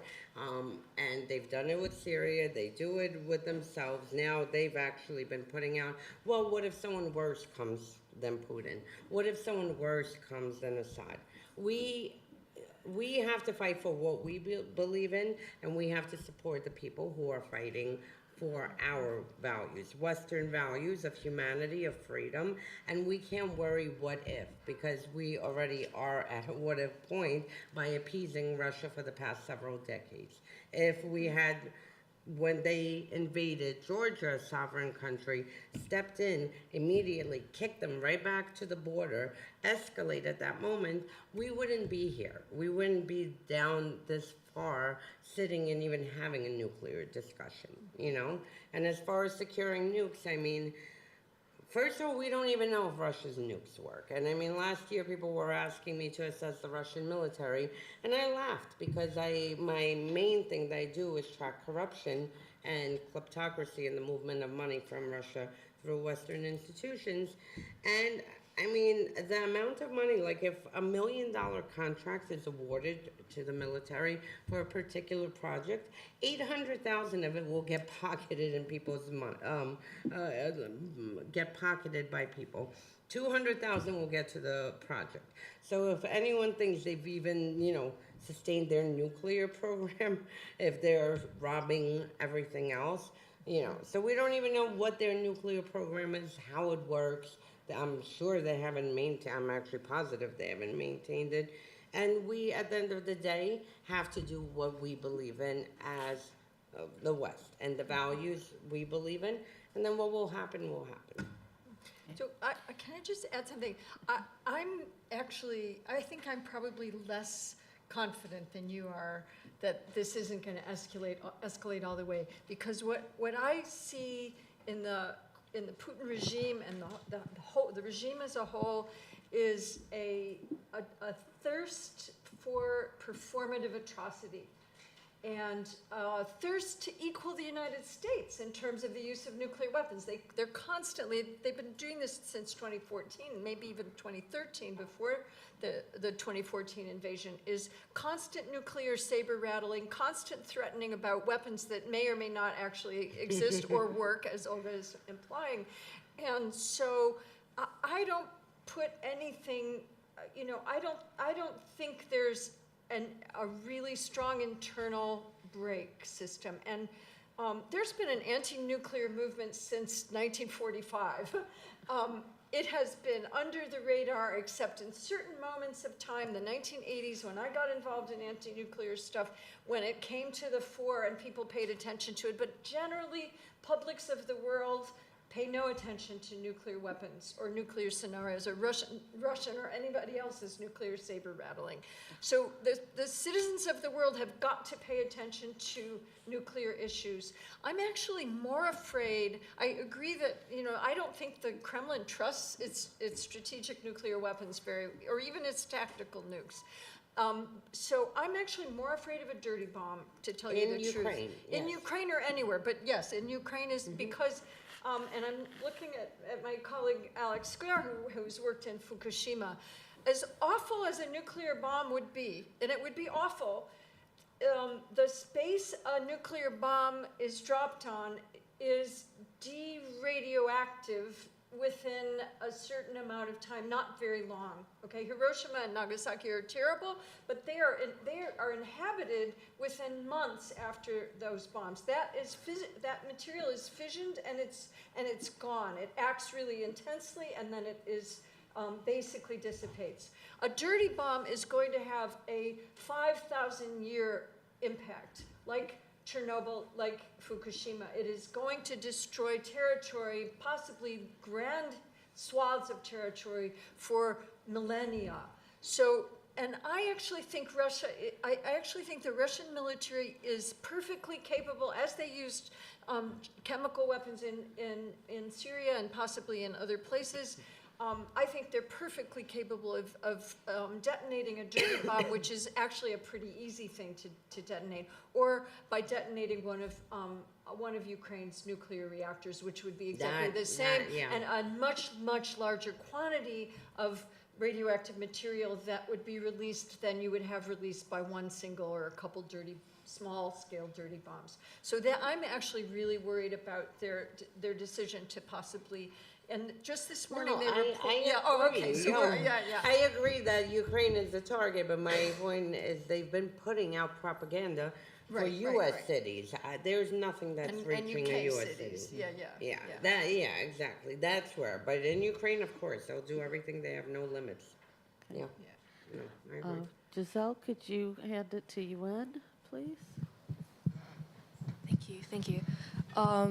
Going back to the conversation around holding agents accountable, previously during the discussion we talked about holding generals accountable through keeping track of their crime through documentations, and later in the discussion you mentioned that there are also foreign involvement, such as Iran, such as Jordan, as well as United Arab Emirates, and you also mentioned Deutsche Bank, which is one of the world's largest financial service providers. And I wonder, I assume in that specific case, probably some transaction with the Assad's family. On the smaller end of the question, I wonder if you can expand on that particular topic as to how can we hold a firm accountable in this regime, as well as on the bigger aspect of this problem, how can we hold a third party that is a foreign power to be accountable if possible? He'll answer governments. I could answer on the kleptocracy and the companies. Well, there are multiple steps that we can take in order to create the incentive for certain governments to not support the Assad regime. As well, that applies also to entities and businesses. Sanctions is a very good economic tool that has been used for political reasons all the time, for a long time, right? And we have certain acts in the United States that we can use to sanction the countries, the companies, the individuals that are supporting the Assad regime in killing its own people, right? And we already have certain sanctions. The problem is the following. While the United States is very good at putting sanctions on certain organizations in Lebanon and in Iran, and so they ignore putting sanctions on the most important players, United Arab Emirates. Why? Because they are allies. The problem of you not sanctioning your allies is just 500,000 people being slaughtered, and 12 million people being refugees, because it's your ally and impacts your interest. I've been working on this for around When did I get out of prison? 2015. Since then, I've been working on Syria, and I worked on the Caesar Act, an act like for sanctions and so on. And I have realized over time that the United States only use sanctions when it fits the interest of the United States, not when it fits the interest of the Syrian people. That's a major problem that the Syrian regime is aware of. That's why the Syrian regime always try to channel their resources to places where the United States does not put sanctions. And let me tell you something very ugly. For 3 months ago, I testified at the UN Security Council. And 2 days later, United Arab Emirates managed to bring down the whole testimony from the record of the UN Security Council. Illegal. This is illegal. But they managed to do that. Why? Because they have so much influence, they have so much money, and that money plays role because they have some influence on the Americans as well as on the other countries that has that power to hide things, and that was a big problem. So technically today, the ones who has the most power are media. Media can force certain governments to take certain actions in order for them to look all right, good, and that's what we have to work on. I will give you the second part, Olga. So for the second part, US and Europe have started sanctioning, and again, these sanctions honestly should have been enacted years ago, but they finally have started sanctioning and monitoring companies, networks of companies that are moving money, and a lot of the money is to fund terrorist attacks, to move to Assad's regime. Cyprus is a very big, popular place for the Russians to use. Where they actually, investigative journalists found the bank that was Putin's terrorist slush fund, and he was using that bank in order to move money to Assad. I think, again, two things. Investigative journalism is crucial because they really do a good job at digging in, at unraveling networks, and at making it public. And that's why you saw sanctions come so quick, because a lot of this has been documented by OCCRP, ICIJ, and other organizations over the past decade as they've been unraveling Putin's network and his oligarchs. And the second thing is we need to, honestly, as the West, step back and define our values again and find what these values are, and then everything we do from that moment, we need to make sure they meet our values. And this is where the problem is, because a lot of people, their new values is their pocket, and they go into a Deutsche Bank, they go into other institutions, Western institutions, take money from the Russian government, or in some cases receive VIP treatment and, invitation to Moscow and hookers. And they end up suddenly working in the interest of a foreign state inside their country, even when it's at the jeopardy of their own national security.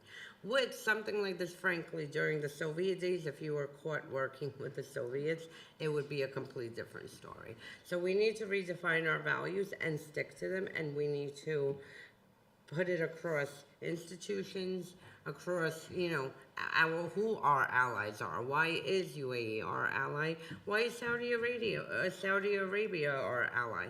I mean, once we have that definition, we need to stick by it. And if some regime, I don't care what they have to offer us, if they are not following the Western values, then they have no business being in our orbit, period. Let me add one more thing. Yeah, this has been a very fun game. The Syrian regime is directly funded by certain countries and organizations, and indirectly funded by many countries. Let me give you this example, which is a real example. The German government provides the Assad regime with 274,000 euros every single day. Not by giving them cash, but by forcing every Syrian to renew their passport. The Syrian passport is the most expensive passport in history. and it does not fly you anywhere. But they needed to renew their residency. If they don't have their residency, they illegally exist in Germany. That's a big problem. So the German government forces these refugees, and you have almost over 500,000 in Germany, right? Forcing them to pay money for the Syrian regime all the time to renew their documents that expire after a very short time. And that is, again, $274,000 every single day.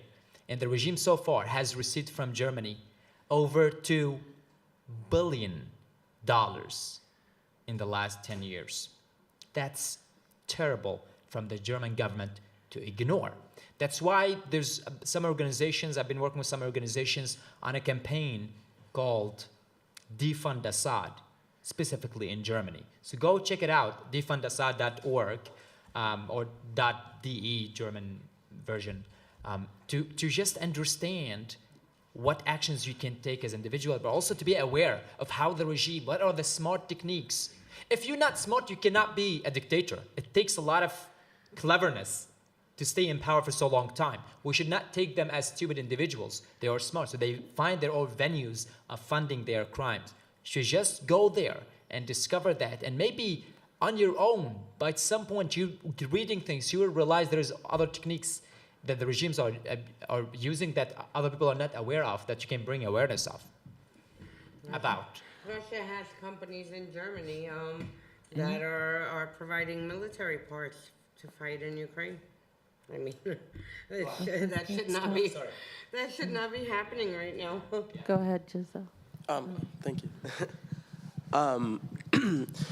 Regarding the sort of conflation of terrorist organizations with Syrian civilians that you were talking about earlier, and especially in the West, how these terrorist organizations get so much more media attention. We see so much more about them than the regimes that are arguably doing worse things. Is that a result of misinformation that certain regimes are spreading? Is it just a result of the fact that we feel more threatened here in the West by those organizations, like in the homeland? And how can we fight that misinformation? Should I take it? That's a lot of disinformation. All right, so I just want to add one point, and then it's all yours. This is a point of me even being involved with this project, because one of the biggest disinformation campaigns by Russia that has been laundered through Western media is, oh, Putin is sending Syrians to fight Ukrainians. No, he's not. He's sending Assad criminals to fight Ukrainians, but the average Syrian does not have any interest in fighting Ukrainians. And making sure calling out when you see the wrong narrative is extremely important, and setting the record straight, because this has tainted the Syrian people that people who think of Syria, they think automatically, oh, they're aligned with Russia. I mean, that's only one fraction, Assad and his loyalists. That doesn't cover the whole population of Syria that wants to fight, that wants to go to Ukraine. So, no.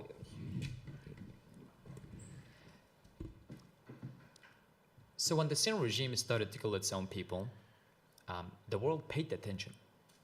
We did not lack attention in the beginning. The world has paid attention to the Syrian war and to the crimes against humanity the regime was committing. That's why the regime has allowed and contributed to the creation of terror organizations such as ISIS. And there's evidence of the regime leaving, dropping weapons so the ISIS fighters can pick it up, so they can fight. They're not friends. ISIS fights the regime, but the regime wanted ISIS to be strong enough to grab your attention to ISIS, distract you from the regime's atrocity, so the regime can build a narrative saying, I am here to fight terrorism, and that serves the interest of the West. So I need the West's support. Was the regime smart in doing that? Yes. Very evil, very clever. Did they get the West's support? Yes. They got, the international coalition bombing ISIS everywhere. Did a lot of thousands of civilians die in the process? Yes. Did the world act enough to hold Assad accountable by actually, whether that's bombing or politically put pressure on the Assad regime? No. And that's a huge disappointment. So the regime won that point against the West. The West that believes they have that fantastic educational institution, they have a lot of think tanks, right? They failed to take actions to compete and combat that propaganda that the regime created. There is evidence in Syria that this, you have the majority of people asking for freedom and democracy. That's just a clear thing. And we mentioned just recently, an hour ago, that it was a revolution that the children started in Syria. So we have that evidence. We have evidence that we asking for freedom and democracy is a simple story, that we didn't get enough support, and today we still have to work on it. So the international coalition bombed, and they managed to defeat ISIS, and they left. They left despite the fact that they know the Assad regime there is, satellite photos, but also there's a airplane, international coalition's airplane photos showing how the regime is just dropping weapons so ISIS can't pick it. And also one of the main prisons in Syria that has so dark histories of torture and starvation of political prisoners called, Tadmor prison, which is Palmyra, that historical city. In the middle of the desert, there was a huge prison where a lot of people were arrested in 1982 and tortured to death, many of them executions. The regime allowed, despite the power the regime had at that time with Russia to eliminate ISIS in that position, the regime allowed ISIS to take that prison and bomb it entirely, killing all the evidence that existed against the Syrian regime. So it's a strategic game. They know what they're doing. They know how to grab your attention. So you need to be smarter in your way with interaction on media. You need to be smarter in identifying what is a narrative the regime is trying to build to convince you that the war in Syria is complex, the war in Syria is against terrorism. Because if it was against terrorism, you would not see millions of people on the street. And we have videos of that, of people, walking in Hama. Hama is one of the cities where the regime committed crimes against humanity, huge massacres, not recently, in 1982, committed these huge massacres. So these people went to the streets for the first time, there to talk about these massacres. Had a million of people on the street asking for freedom. Enough evidence to show that we're not terrorists. And you can see in the Syrian refugees around the world today. All of them, they try to go to the best universities they can, best education they can reach, best jobs they can gain, and be at any platform where they can tell the story of the Syrian struggle. You can see them in physics, in math, in dance, and in music. You can see them in religion, in anything. You see the Syrian people trying to work so hard to be a role model for the Syrian people that are still on the ground. We're trying to do whatever we can, use whatever tools we have to tell the people on the ground that we care about them and that what they did is right. We need to fight so hard to make sure people still believe that walking out to the street, storming the street, asking for freedom is the right act to do. Nobody should regret doing that. Nobody should regret asking for their rights and dignity. If people come to that level, the world is so hopeless.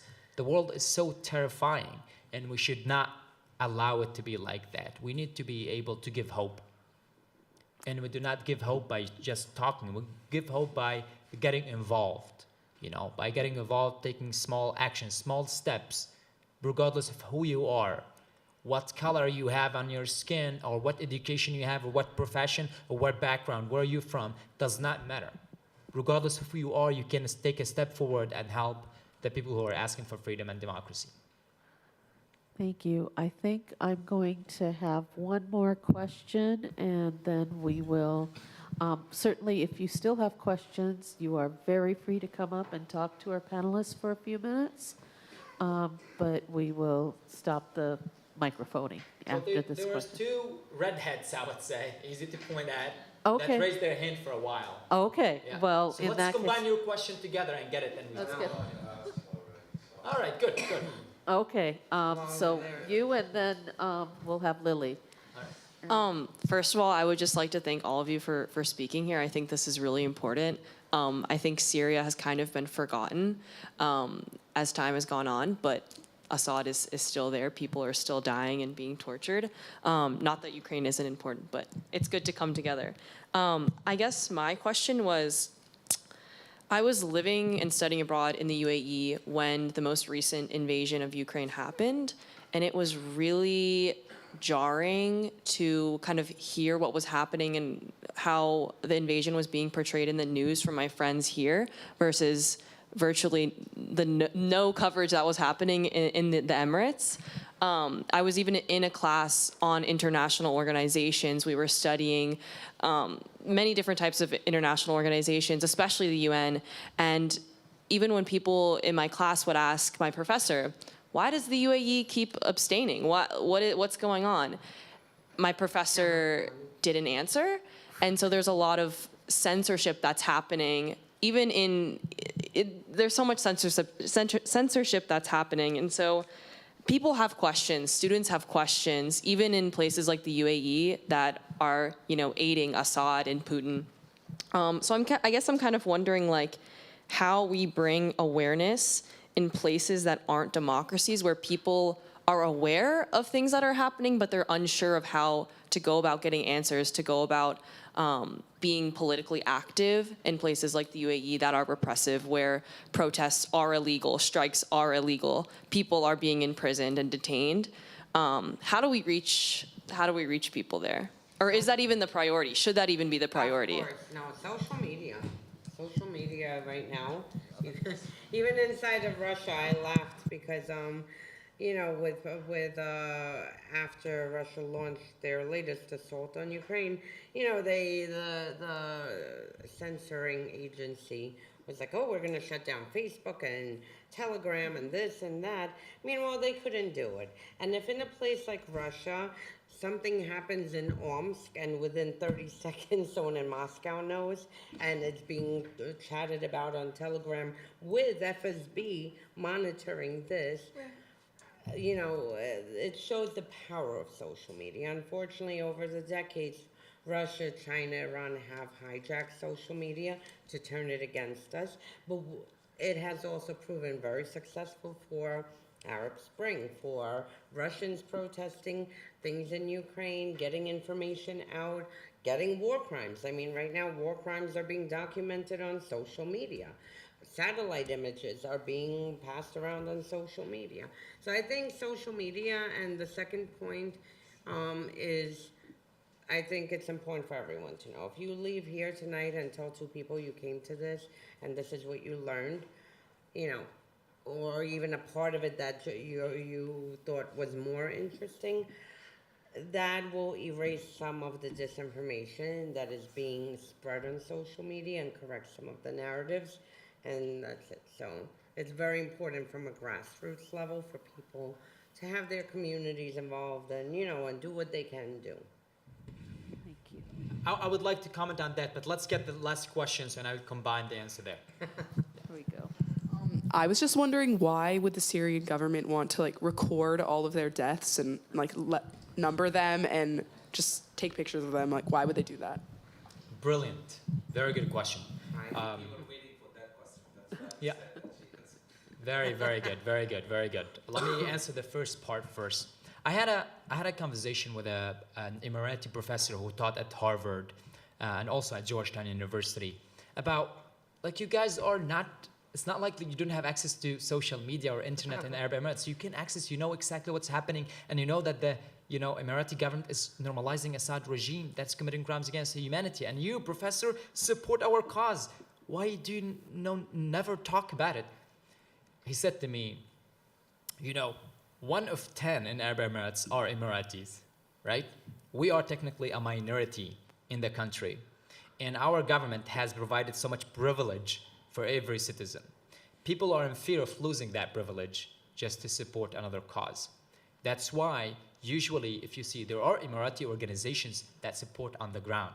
They provide certain, school or certain project they fund or so on. The government itself, they disconnect themselves because they know they will be arrested. They know they will be tortured. they know, regardless of who they are, they will be, you know. If the murder of a person like Jamal Khashoggi goes without accountability, then the murder of any Emirati person who's going to try to do anything to support the Syrian people against the Syrian regime, who is ally with the Emiratis, they will do it. People live in fear. Fear breaks people, does not allow them to act sometimes. And that's a problem, because when you have the money and you're satisfied in your life from all the needs, physical needs you need, it seems like life is useless if you don't have value in it, and if you don't have the human values in terms of, you know, when somebody else is insulted and you don't feel insulted, what humanity do you have? Stop there. Taking your question. Very interesting question. Why would the regime document its crimes? What the heck? How stupid is that? It's far from stupid. It's very smart. The first real massacre that took place in Syria was in Al-Baida in April of 2011. And that was when they actually attacked my hometown called Al-Baida. In my hometown, they came. They killed, you know, women, children, animals, burned trees. Our hometown is known for greenhouses. They burned the greenhouses, and they arrested as many men as they could. They filmed these massacres because when the regime attacked our town, they brought every Alawite, which is a sect in Syria, with them, gave them weapons and say, okay, come and kill. They gave the cameras, the phones, allowed the Alawites to have their phones so they film what they are doing. When you film as Alawite and you speak, your accent is very distinguished. We know the Alawite accent by just talking, you know it. And what happened is that they came in, they tortured people, they killed people, and then 2 days later, we were released. The first thing you thought about is, when you see these videos, this is an Alawite accent. Do you know who committed this crime? The Alawites committed this crime. The regime wanted people to start getting divided, to start attack each other, hate each other. The more divided you are, the stronger the regime is. The regime wanted to create this narrative where the Alawites people, in order for them to survive, they need the regime in power. If the regime falls, they will all die. That's the narrative that the regime spread in Syria. That's not correct. We definitely want to hold every individual, regardless of their background or sect or religion, accountable for their crimes. But that's not against Alawites, that is not against Muslims or Christians. This is against everyone who committed crimes in Syria. The regime kept doing that for another reason, which is fear. You want to spread fear. So the mother, whose son is in prison, sees the video of torture, so she brings her other son, stay at home, don't go to a protest, I don't want to lose you. I don't want to see them torturing you, pulling out your fingernails. I don't want to see that. So they put pressure on the mothers, on the families, to put their sons down so they do not actually go to protest. And also, another reason is many of the soldiers who did that, they do it themselves, because in the beginning of the revolution, they sold the videos to opposition people for thousands of liras at that time. The currency had meaning at that time. Now it doesn't. They sold this evidence. The first video that was from the massacre in my village, they sold us the video, and we put it out on TV, right? So there are multiple reasons the regime, you know, the documents directly or indirectly it's crime, but also some of it, like the Caesar Act, like the Caesar photos, it's around 55,000 photos of people who died in a torture, photographed by the military photographer of the Assad regime, because that guy was a military photographer that's usually, even before the war, take pictures of any military accidents. So everybody dies in a regular military, you know, accident, takes photos. So when the war started, people were dying. When they took that guy to take photos of people who died in the torture, they just told them these people died in a military car accident. So the system already existed, and they just kept on doing it over time. So it's different cases, but in the end, it all comes to three reasons. Actually, the regime wants to spread fear. The regime has already a system that's doing that, that's not connected to the war. And the first reason I mentioned to you. So that's it all. From my perspective, there could be like better and other answers and expansion to that, but I think those are the most three important reasons. If I might expand on that, another reason is, again, going back to Professor Reese's continuity. The continuity of keeping records of atrocities comes from the Nazis, one of whom trained the Assad, the father, Hafiz al-Assad's secret service, was an ex-Nazi, or not probably an ex, a Nazi who didn't have a Nazi party to belong to anymore. And so the entire structure of the torture under the Assad regime was was based on continuity with Nazi torture. Yeah.